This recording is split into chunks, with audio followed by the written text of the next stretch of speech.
earGROUND Radio. New voices amplified.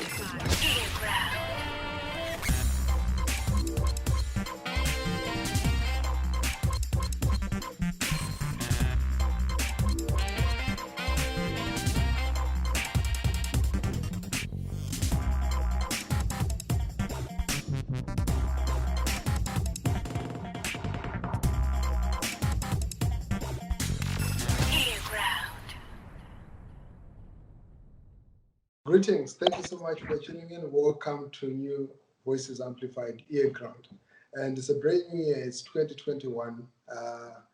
This is actually one of our first programs for the year, and we are honored and humbled to be having a guest who is not entirely a new voice.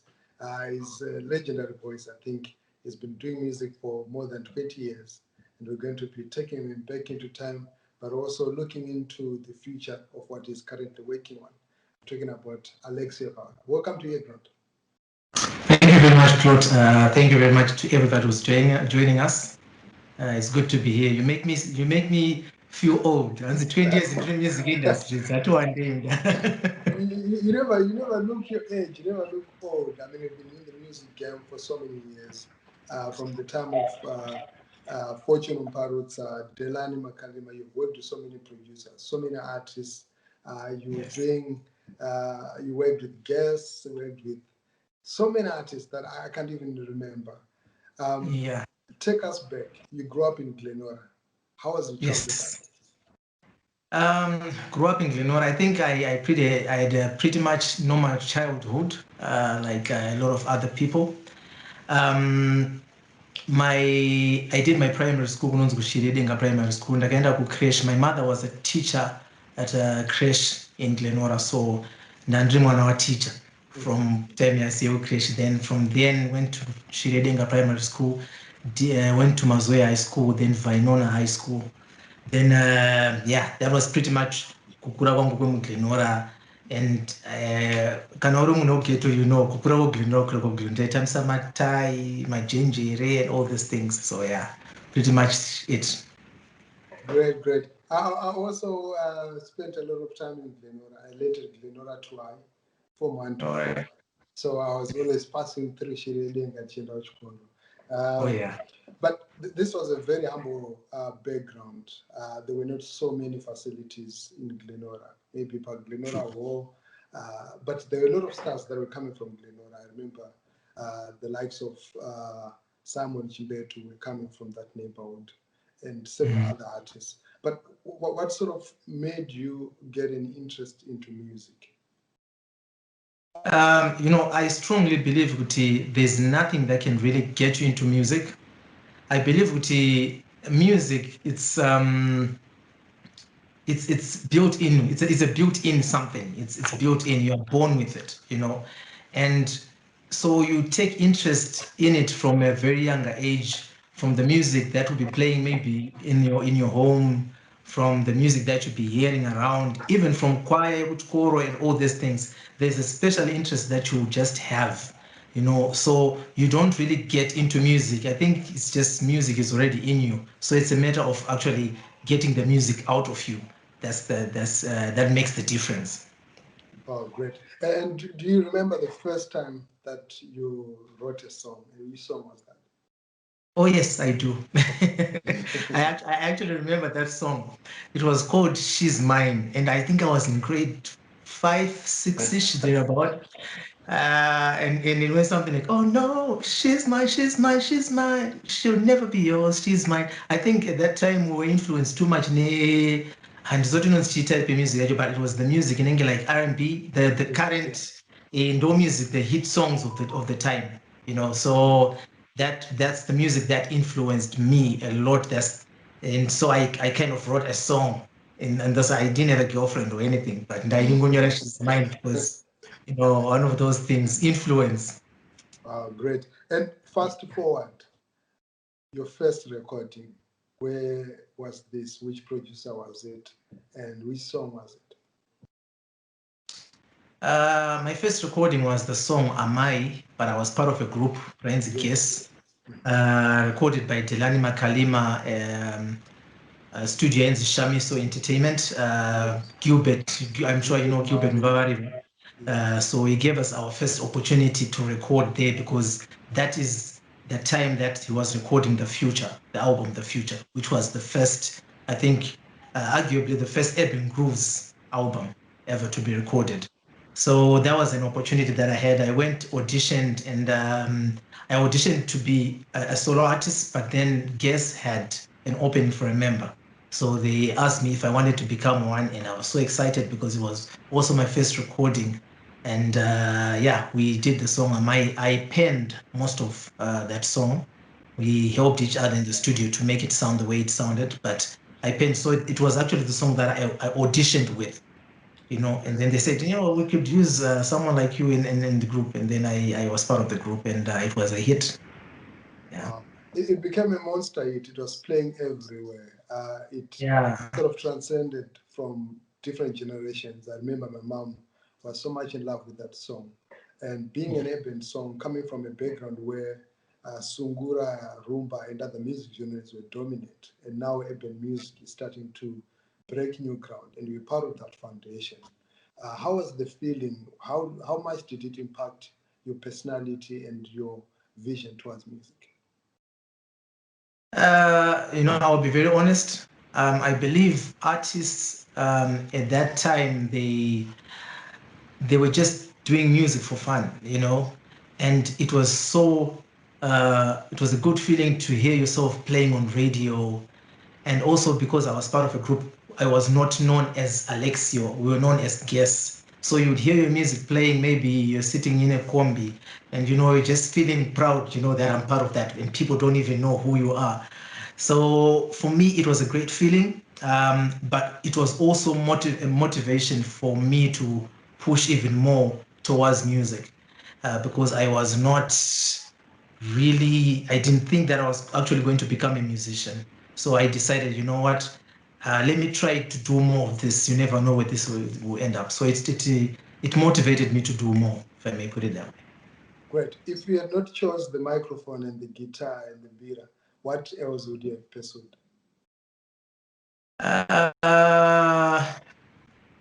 I don't see myself having pursued anything else. You see, that's the thing. I'm a creative. Like the most favorite programs for me to watch on TV are the adverts. So, you know, I like watching adverts because adverts are creative. I like creative things. You know, and so I think if I was not going to be on stage, maybe I would have been an advertiser, I suppose. Great. From working with Guess, I remember you released, I don't know if it was the next follow-up track, but you part of the track, or you did the track in Dinomanya. Oh yes. Yes. And it was also a Um, big hit. Was it your it follow-up was. track? Um, yeah, Dino Manya was on an album. Like 21 years. Daughter account, start forgetting some of the details exactly. But I don't know which one came first. Was it Dino Manya or it was Chipukupuku? I'm not too sure which one came first because between the two there was one. Chipukupuku was actually a bigger hit than Dino Manya. And then it was because I had gone solo now. I was not part of a group because Guess sort of we did that and then everyone went their own way because of different reasons. So I decided to move on and I stayed with Shamis Entertainment. Then we recorded Chibugu Bugu and Manya and Kumba Kwenyu and all the songs. So Chibugu Bugu was the hit. Manya was also a hit and Kumba Kwenyu. But and then Manya and Kumba Kwenyu were recorded by Fortune Mparuza. Yes. And he had recorded Prince Mafukidze, I think, then, and also recorded this gospel group. I'm forgetting their name. I think Excel. So I had started hearing his touch, yeah, his touch on music, and I was like, you know, to Gilbert, I really need him to produce my stuff. So, excuse me. So when he produced Manya and Kumbakwenyu, you know, his touch was just magic. And yeah, naturally, I think that combination, Fortune and I, we were a very good combination when it came to production. Let's talk a bit about Fortune Mbarusa, the Wolfman, who is a fortune. For some of us, we never had a chance, not even to see him on stage, but even to see him in person. I had a glimpse of him just on one occasion, but it was very fine. I was still very young. But he was such an icon, and he's still such an icon that made music that we still resonate to today. And a lot of people celebrate him, but I still feel that he's not celebrated enough. He did so much for music in Zimbabwe. How was the experience working with Fortune Mbarusa? Because every song that he touched on turned into gold. Fortune Mbarusa, for one, he used to use the old way of recording. He had his equipment was, not the digital. He used to have all the analog stuff in his studio, and he knew how to use that. And he was a business person. That's one thing that I remember about him. He was straight to the point about, him wanting his money for recording, and it's either that or nothing. So he was a business person, and I think it was a very good thing, because that's the principle anyway of business. But in the creative process, I think he was someone who really, because he was also a vocalist, I would like to liken him to Mark D, because Mark D is also a good vocalist. So they put a lot of effort on the vocals. If you listen to Excel, if you listen to Prince Mafukidze, if you listen to Ndinomanya, and it would help out even in the backing vocals and everything. So he was someone who was passionate about his product. As long as his hand is in that product, he would put in everything that he could, to make the song the one. Wow. And what would you remember him for the most? I think his business principles. That's what I remember him the most, because Fortune Mbarusa, you would not get into his house unless you had proper business to talk to him. Because before I recorded with Shamiso, I had actually visited him, and he made it plain and clear that Apana, if you want to record a demo, you need to have money, and we didn't have money. We're just trying our luck. So I had gone to him before, and then Shamiso. Then after, when I was Shamiso, then Shamiso gave me also an opportunity to record with him. So he was a principled person. I think that's one thing that I would remember him for.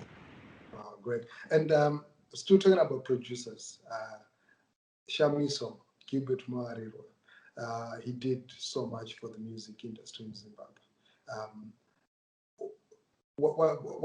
What would you say about his contribution?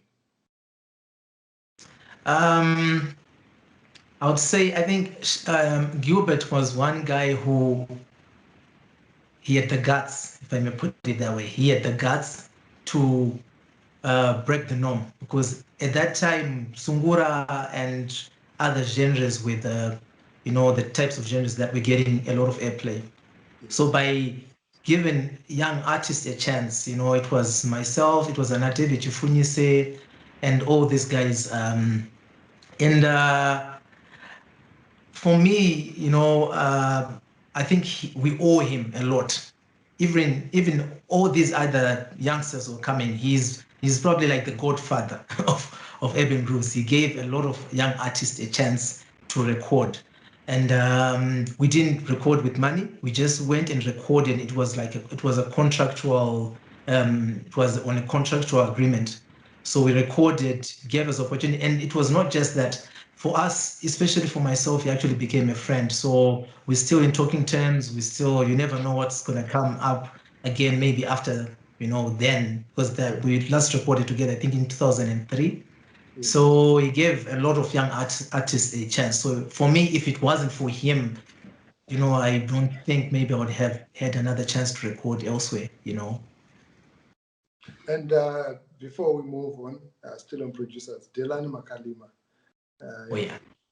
How was the experience working with Delani? And if you could also tell us who was part of Yes, apart from Delani and you. Delani Makalima was both part of Guess and a producer for Shamiso Entertainment. And then he moved on to Galaxy Records. But the experience now, Delani, for me, I think it was also his passion. His passion and Gilbert's passion were, they kind of intertwined. They made everything happen, because we would spend nights, we'd do night recordings mostly, and we would spend nights recording, and he would contribute. Like if you listen to a lot of music, especially from the Future album, he probably did a lot of backing vocals also for most of the songs, including Anana Tauyana Yenimakubesi, his vocal is there. On a lot of a lot of productions, his voice was there. So it was not just a producer, and I think also his sound was unique in that also it was still new, and he came up with the I think it started being called bourgeois music from the word mufushwa, and then Yes, I don't know what that was the happened. Then it alternative became for urban grooves. yes, bourgeois. and then it became urban grooves. So I'm not sure how it became urban grooves, but that term also I think he's part responsible for coming up with the term urban grooves. Great. And fast forward, as a solo artist, you recorded so many tracks, and what would you say was the sort of the breakthrough moment for you? Which song would you pin to say, look, this is the song that actually gave me as a solo artist? People say numbers don't lie. So China was the song, it made the name. The former president even talked about it. The Chinese, a lot of Chinese did covers for it. So for me, that's the song that really made Alexio. And I would also maybe want to say, because for me, Amai was like the song that motivated me. Then Ananichu Vugu Vugu also did every song. I think every song that I did that became a hit at that time sort of played a role into molding the Alexio. And then I think China for me was the one that said, "Oh yeah, now the world has heard Alexio." Wow.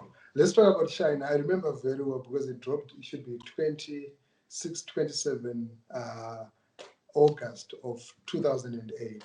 And this was at the peak of the darkest era that we've gone through in Zimbabwe. Hyperinflation, everything was really dark. And you brought in a song that brought so much hope, not only for 1 year, but for a couple of years. You sort of spoke to the nation in a major way through one song. But it is one song that had so many amazing artists on it. You had Andy Brown, who played one of the instruments there, and it was very remarkable to hear that sound. I think you also had Adam Chiso, if I'm not mistaken. And you had a launch at Seven Arts Theatre, which is also an epic launch. Yeah. Can you relive those moments and making of China, the inspiration behind ultimately the production side? Sorry, I've been begging for in my background. Well, it's very much expected.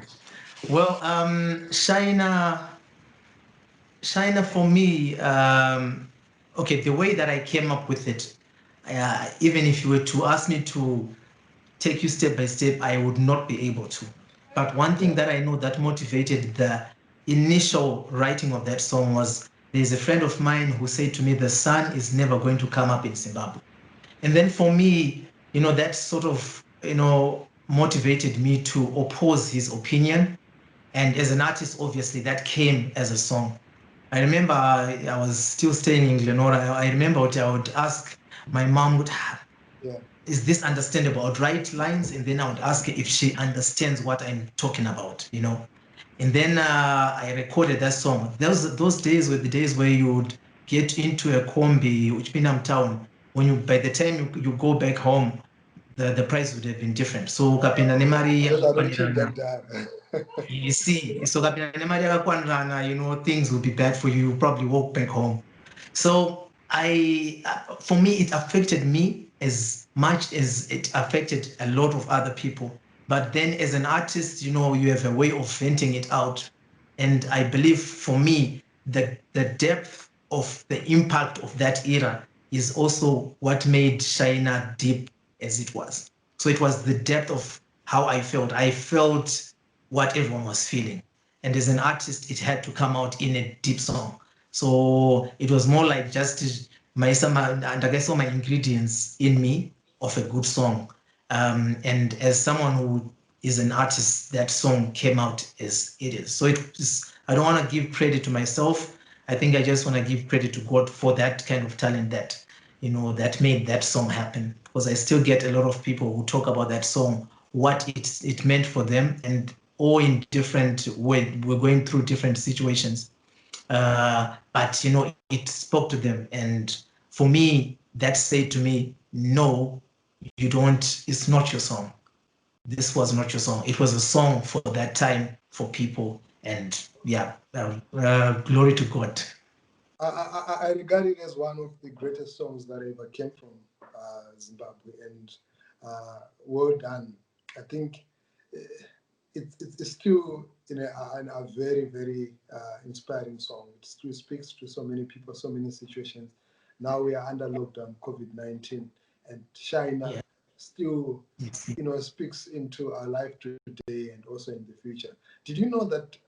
Did you have a feeling that it was going to be a hit? Because the way you launched this song, and the album, was so remarkable that somehow you were convinced that this was going to definitely make it. No, which is why, I always want to give credit to God, because there are things that happen in your life. And when you look back, you think, no, I never thought that they were going to turn out this way. I think on that note, I would like to give a shout out to my Nini. She helped a lot in funding for the launch, and also my former manager, his name is called Prince Chandiri. They funded a lot in making that happen. So I was able to, do what I really wanted to do with that song. But for me, the song that I thought was going to make it, or that I thought was going to be a hit, is Karuyo Ark, which became a Okay. hit. Yeah, it became a hit, but not as much as as China. So for me, that was my song. But I remember I gave my girlfriend then, who is now my wife, I gave her the album.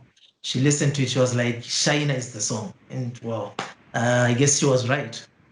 So for me, I didn't expect anything of that sort. And then even the launch, it's just something that happened. But then it left a mark. And I think for years after, I would still see posters of that launch in town.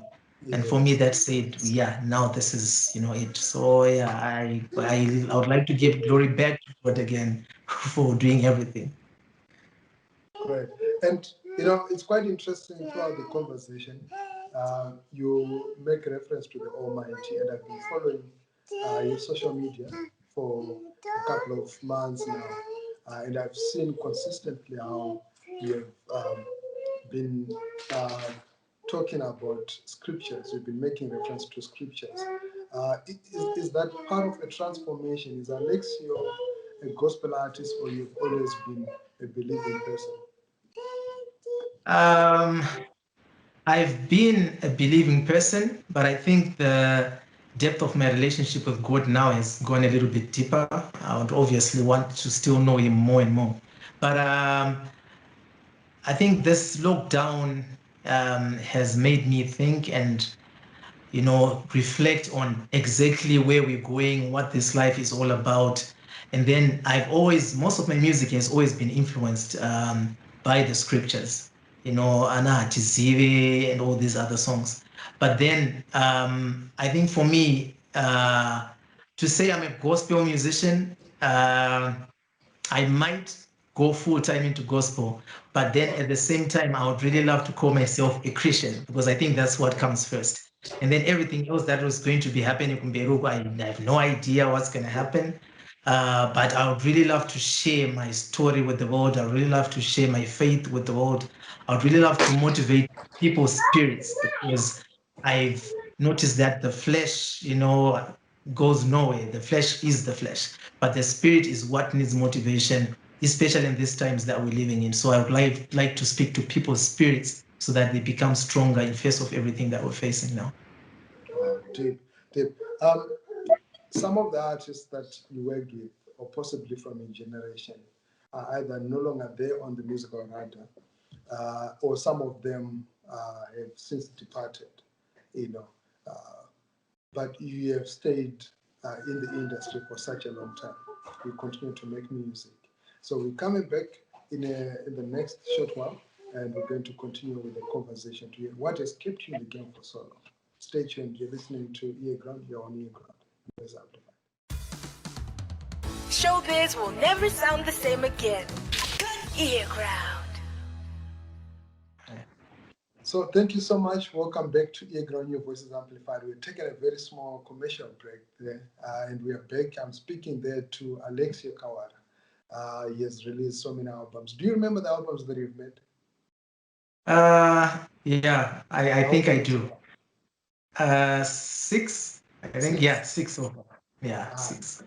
Tose was the last album, right? No, I released Oi, the one Pani Umbozvitire. Yeah. Yes. Yeah. Great. That was the last one. Before we took a break, I was asking you there what has been your secret, staying ALEXIO, staying humble and staying in the game for that long. I think the secret has been in the songs that I've written. Because songs have a lifespan depending on the kind of songs that you actually write. So for me, I think I've managed to write songs that stood the test of time, that I'm still hoping that will stand the test of time, because I like talking about real life issues that will never go away, that will always need attention in people's lives. So I think that has been the secret for me. And I still hope to maintain that kind of vibe, and not follow trends. Sometimes I think we get lost in the trends, but you still have to maintain you, and what made people fall in love with you in the first place. So that is what I've tried to maintain, and that is what I still hope to maintain. Great. How do you define your sound? Are you an Afro jazz artist? Do you still consider yourself also as an urban artist? Are we going to get some urban songs like Manya or Chipugubugu? Yeah, I have plans of releasing songs that still have that urban youngish groove, although I'm not so young anymore.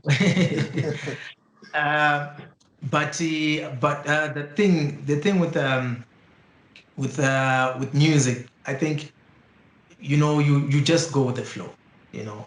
My music inini has not really been defined. I don't even know how to define my music sometimes, because I think I've done dancehall at some point, and I think Shina is more on the rock side, but I've done Danana which was R&B, and Unombojitre, which is Afro popish.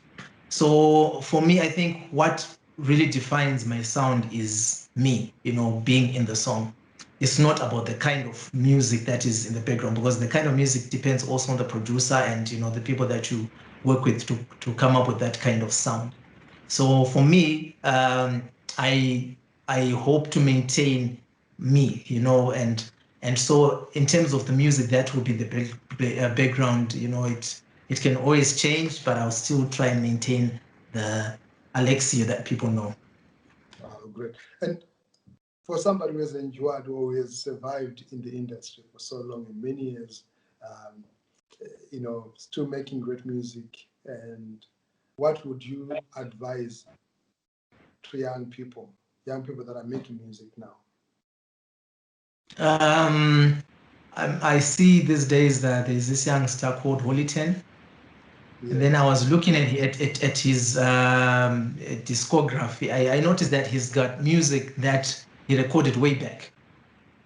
And for all the youngsters, I would like them to maybe take that lesson, that you grow in the music industry. You don't start, big. Music industry is about appreciation. People need to start appreciating you. And when people appreciate you, they go back even to the stuff that you did way back. So what is important, I always tell all the youngsters that come to me wanting advice, Kuti, start, make me listen to the song, is good enough, put it out there, do another song, put it out there, do another song, put it out there. Because Shina for me came in 2008, but I started recording in 1999.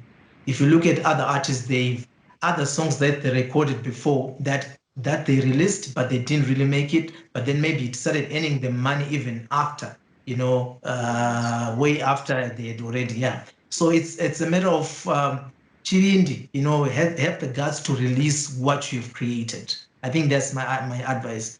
Don't wait for a second. Yeah, get opinions, get second opinion, but release what you have, get opinions, and do it better next time. Do it better next time, because that's how you improve.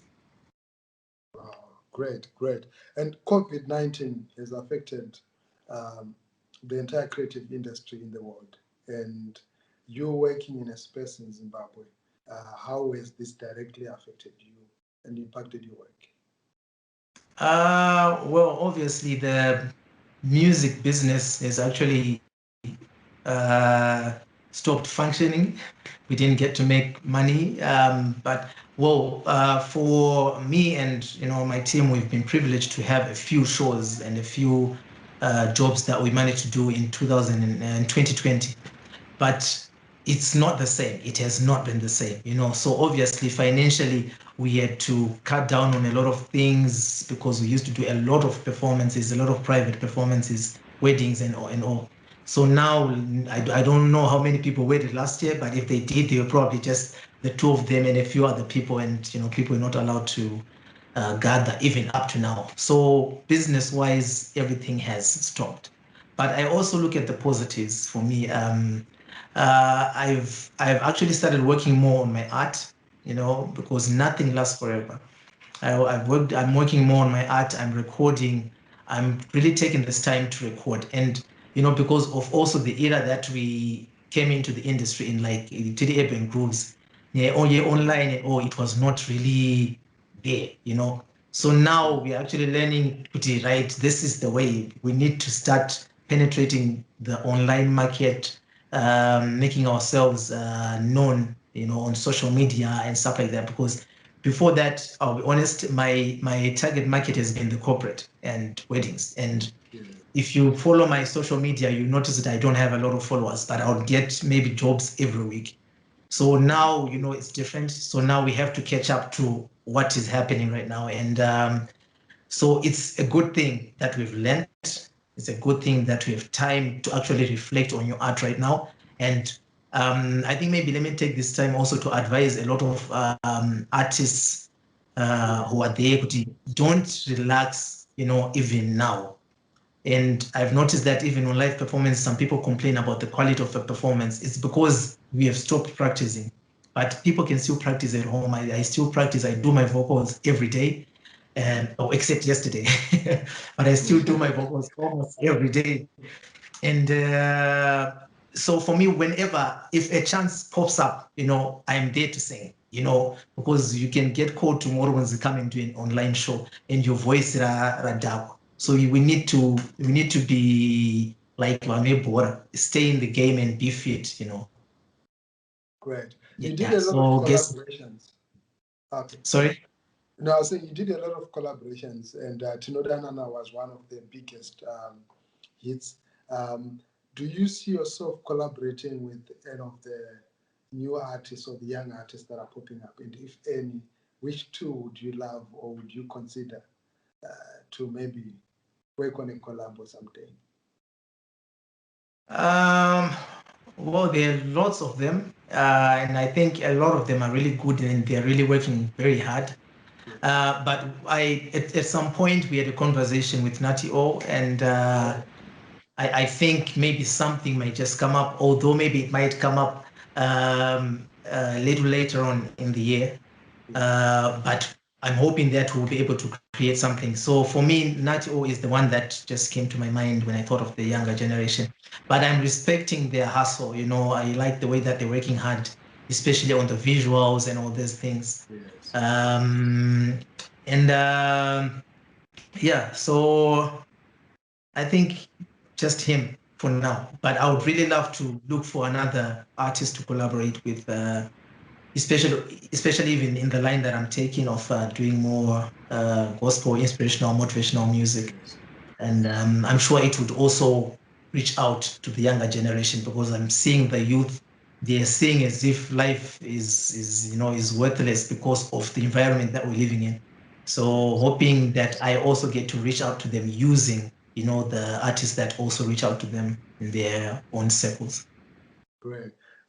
Before we end the program, your word to your fans, people that follow and love ALEXIO, how can they get in touch, and what would you say to them just as a word of encouragement? My social media handles. Social media handles. I am ALEXIO K. I am ALEXIO K on all platforms. YouTube channel is ALEXIO Kawara. And I think maybe first, let me just appreciate, everyone who has supported the words of encouragement, and those who even look for me and they're like, oh, what's going on? Why are you not releasing? And I would like to assure them that this year I'm releasing something pretty soon. It's a gospel track called Pamchinjikwa that I've already recorded. So we're working on, coming up with the visuals and everything. So we're catching up to also the new trends of how to do things, a song and the visuals, because I think I've been lagging behind. So thank you for the support. Please keep supporting me. And then in line of everything that is going on, one of the greatest enemy that we have in this life is fear. So fear doesn't do any good for anyone. So please try and be fearless. Look within your spirit. If things are meant to happen, they will happen. If they are not meant to happen, they will not happen. But be at least in all that's going on, have a strong spirit, and because we can't control like everything that is going on. So just have a strong spirit and stay strong. And don't think of committing suicide, because everything at some day, at some point, it will be over. Wow. Every day, everything comes to an end. The pandemic will definitely end and we return to normal life. Maybe before you go, we end with a snippet, even 15 seconds of Shaina. I know there are a lot of people that are sending requests right now, but we have to have a different day when there's an actual show. I hope you're planning some online performances. Yeah, definitely. I'll probably launch most of the stuff that I'll be doing with some online performances, and people should expect those ones in this year. Awesome. So, all right. Yeah. So thank you very much, Plot, for having me. Thank you very much, everybody, for tuning in. And I'm going to leave you with these words from the second verse of Shaina.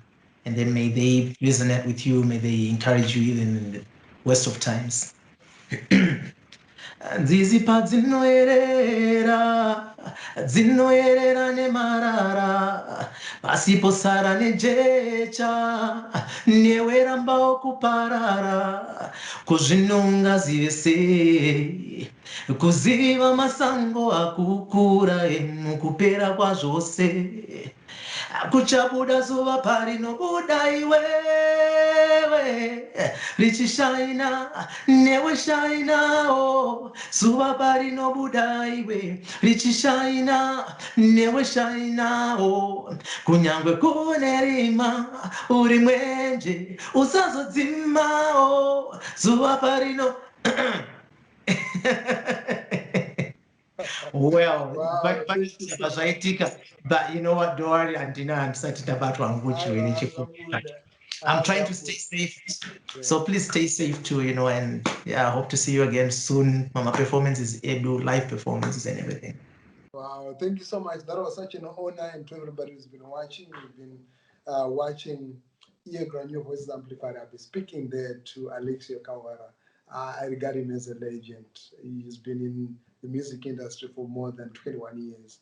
And he's still making great music, and he's still humble, which fascinates me a lot, because for an artist who has achieved so much, some of them are beyond the reach. They exist on a different level. But thank you so much, Alex. I appreciate it. Thank you very much, boss. Thank you. Welcome. Great. So until next time, stay tuned to earGROUND, New Voices Amplified. My name is Plot Mhako, and I'm out.